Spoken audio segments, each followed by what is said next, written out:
welcome to Kanen Coffee. Here we have a Pavoni professional espresso machine. Now for this machine we just did a tune-up. We replaced all the little gaskets that you see right here. We also had to replace the vacuum, the water safety valve, vacuum release valve, the one that you see right here.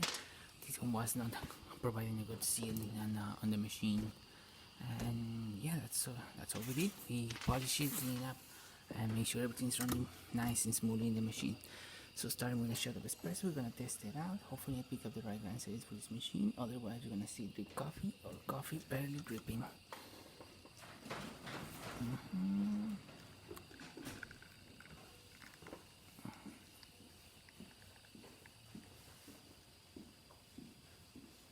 Good water flow coming out of the machine.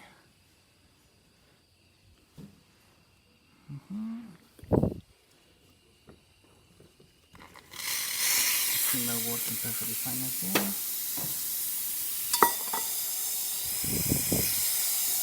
Good pressure, no leaks, anything like that.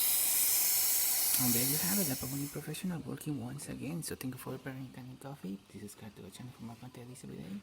And thanks for watching.